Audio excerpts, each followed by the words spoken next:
Muy buenas tardes a todos y a todas, ¿qué tal estáis? Estamos a día 8 de abril del año 2020, son exactamente las 7:30 de la tarde y vamos a comenzar con el resumen de lo que nos ha dado de sí esta nueva sesión de Trading Room. Bien, comenzamos lo primero de todo por el calendario económico, repasando los principales eventos de la jornada de hoy, en el que la referencia macroeconómica eran los inventarios de petróleo crudo del Instituto Americano de Energía, que nos ha dado un dato muy negativo. Parece ser que el exceso de oferta es enorme, alcanzando ya los 15 millones de barriles esta semana en los Estados Unidos, superando tanto las expectativas como superando también el dato anterior. Por tanto, continuamos con ese grave problema de sobreoferta en el mercado del petróleo. Aunque el petróleo hoy no se ha movido demasiado, lo tenemos aproximadamente en la zona de los 23,80, 24 dólares por barril. Prácticamente lo que observamos en el gráfico es que la mayor parte de los operadores están esperando a la resolución de la reunión que mantengan mañana los países productores.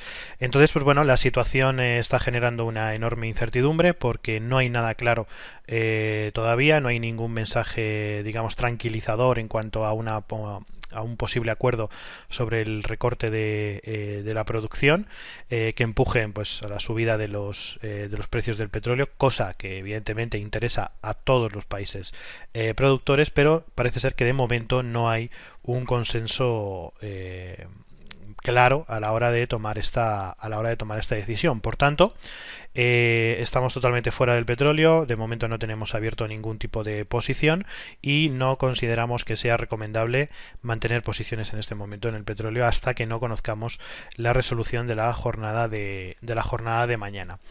Lo que sí nos parece interesante, como ya comentábamos ayer, son las estructuras técnicas que se están creando en el petróleo americano.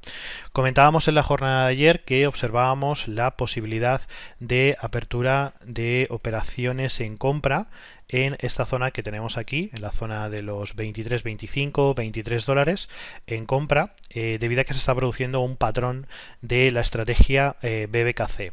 En principio el precio no se ha situado en la zona de hueco que estamos buscando, pero bueno, nos da más o menos una ligera indicación de una pequeña estructura en el que si superáramos de forma o si consolidáramos el precio, se consolidara el precio por encima de la zona de los 25 dólares, podría haber una posición de compra interesante. Evidentemente sabemos que esto hasta mañana pues no se va a resolver y veremos cómo reacciona el mercado ante la reunión que se va a producir mañana. Luego, por otro lado, también con el análisis técnico tenemos varias posiciones o varias ideas de inversión para las próximas horas, y comenzamos en primer lugar por el dólar frente al yen japonés. Aquí ya comentamos que tenemos posiciones abiertas en gráficos de una hora con esta estructura de corrección, con esa fase de corrección del impulso anterior, y consideramos que el dólar frente al yen japonés podría alcanzar la zona de los 110,28. De momento el precio se mantiene dentro de esa fase correctiva que consideramos que en las próximas horas pues terminará rompiendo por la parte de la resistencia situada en la zona de los 109,02. Otra idea interesante que tenemos también para las próximas horas, aunque aquí sabemos que la decisión de mañana de los países productores pues va a tener importancia y va a tener impacto dentro del par del dólar contra el dólar canadiense. Si observamos que técnicamente tenemos una estructura en la que vemos un nivel de soporte muy importante o muy interesante en la zona del 1.3930 aproximadamente. Si el precio rompiera ese nivel de soporte, podríamos abrir nuevas posiciones en venta, aunque pues bueno, todo lo determinará la jornada de mañana. Por otro lado, también muy interesante, tenemos el euro frente al yen japonés, en este caso en gráficos de una hora. Hemos visto, pues bueno, esta pequeña o sea, ligera subida en un canal alcista, y en este momento el precio está intentando romper ese último mínimo que marcó de la tendencia alcista. De momento el precio no se ha consolidado, está buscando esa ruptura, y esperamos que si el precio se consolida por debajo del nivel de los 118, podríamos abrir una nueva posición de venta en el euro frente al yen japonés. Por otro lado, también, al contrario, tenemos a la libra contra el yen japonés, que como llevamos comentando varias sesiones que estamos en esa pequeña estructura de lateralización entre el nivel de resistencia de los 134.90 y el nivel de soporte de los 132.50. Observamos cómo está haciendo intentos de ruptura alcista, y el único problema que le vemos en gráficos de 4 horas es que apenas existe fortaleza en este movimiento. Por tanto, vamos a ver cómo se comporta la libra frente al yen durante las próximas horas en ese nivel de resistencia, si finalmente hay ruptura alcista o por el contrario la libra frente al yen vuelve de nuevo al nivel de soporte de los 132.47. También por otro lado, en el dólar australiano frente al yen japonés también observamos fuertes subidas hasta los niveles de resistencia, también zona de la media móvil de 200 periodos, y pues bueno, observamos que en el caso de ruptura de ese nivel de resistencia podríamos buscar también operaciones en compra. El precio debe consolidarse por encima de los 67,70.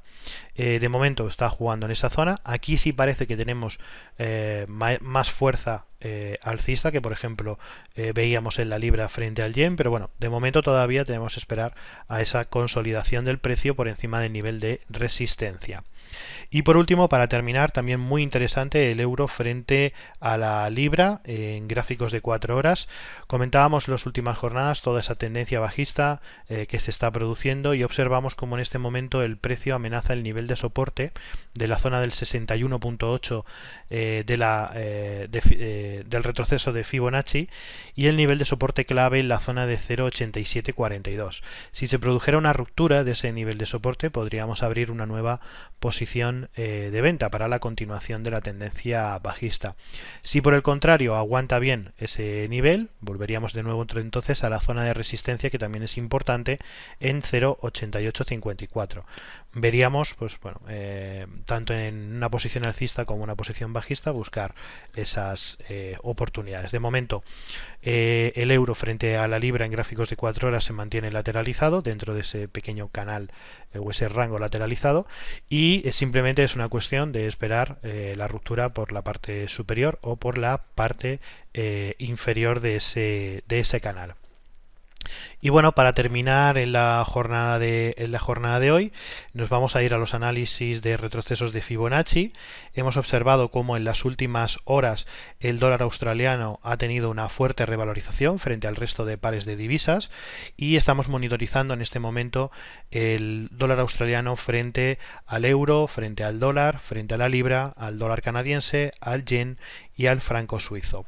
Observamos que en las últimas horas se están produciendo movimientos superiores a los 100 puntos de una forma bastante fuerte, bastante potente, y vamos a aplicar la estrategia de retrocesos de Fibonacci.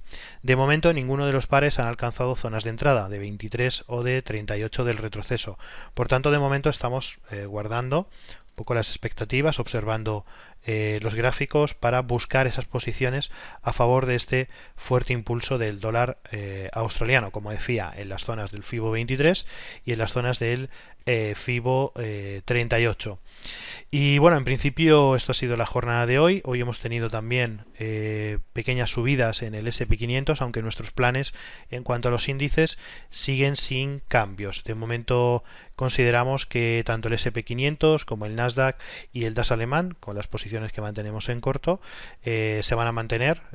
La estrategia que aplicamos también es retrocesos de Fibonacci en gráficos semanales, y no consideramos que de momento haya que modificar esta estrategia. Mantenemos por tanto también esas posiciones abiertas, al igual que también mantenemos las posiciones abiertas en el euro frente al dólar canadiense. también estrategia en gráficos diarios con esa estructura de diamante con la que abríamos la semana pasada. Así que bueno, en principio la idea es bastante clara: mantener posiciones en el euro contra el dólar canadiense, mantener posiciones en corto en los principales índices, y buscando nuevas oportunidades tanto para el dólar australiano contra el resto de pares, como sobre todo en el yen, que se están produciendo patrones muy interesantes. Nada más, esto ha sido todo. Muchísimas gracias a todos, un saludo y mañana volveremos con más. Hasta luego.